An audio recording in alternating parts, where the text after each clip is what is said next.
Welcome to my journey through the Bible. This will be applications you can apply to your life and a little more in depth about the chapter. We are in 2 Samuel 13, verses 1 through 39. What a mess. Absalom thought that he was in love with Tamar, but he wasn't in love with her, he was in lust with her. Amnon loved her until he had sex with her or raped her. And then he felt nothing but hatred towards her. Now, love is very different from lust. Amnon lusted Tamar.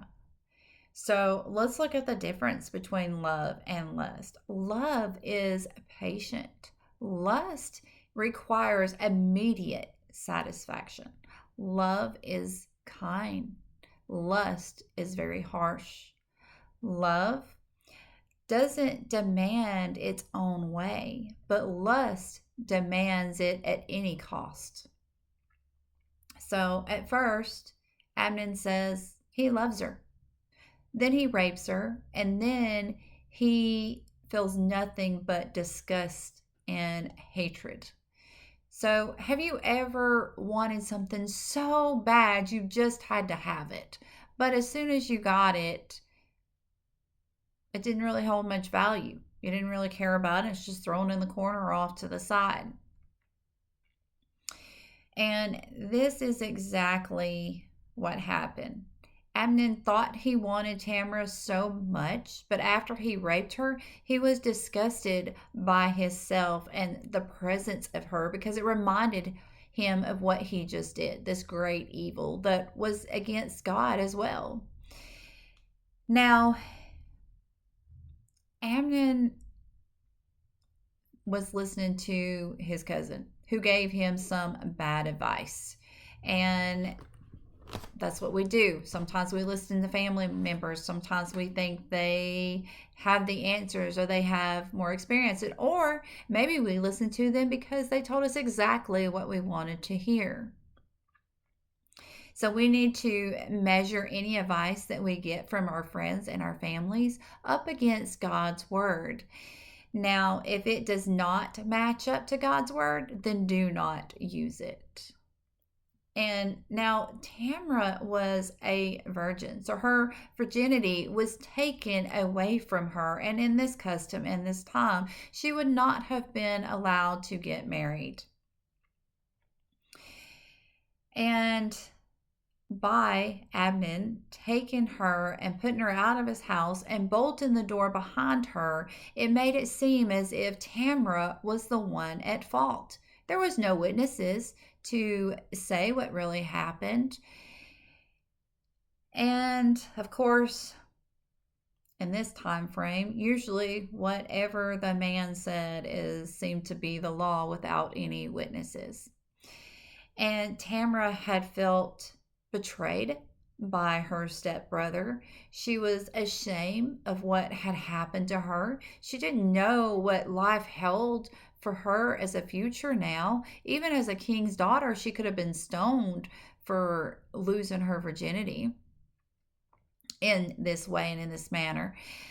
Now, Absalom was so angry at Amnon for what he had done for his sister. And he loved his sister. So he took his sister home with him and he took care of her. But he also went to David and he told David all that Amnon had done to his sister.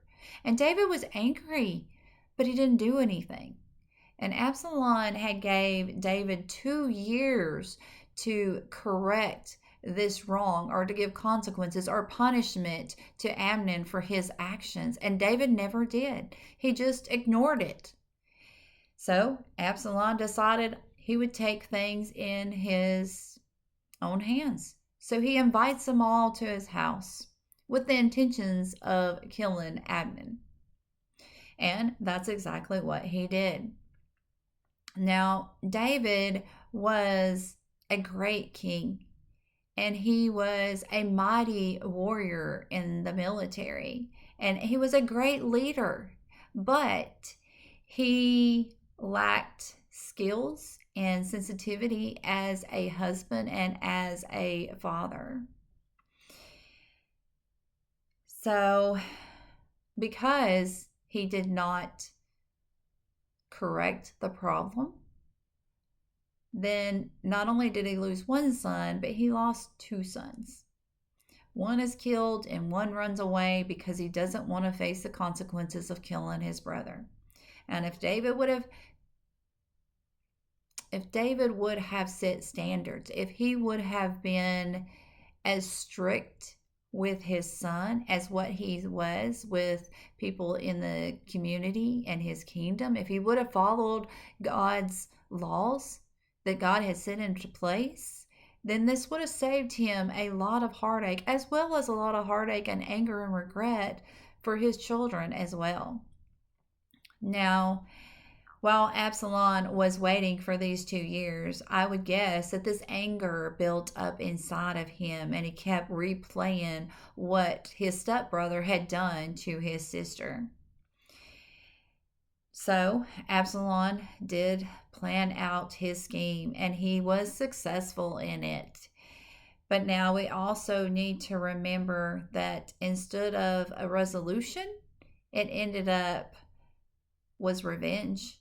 And God tells us that revenge is to be left in his hands. Vengeance is the Lord's, and we have to wait on him to avenge us, our sister, our families, whatever the situation is. We have to pray and we have to let God take care of it, because even if mankind or judges or kings do not make the correct ruling, God still has the power to bring punishment upon that person for the sin or the evil that they have done to you. So pray, give it to God, and let go of it. May God be with you in everything and in every way.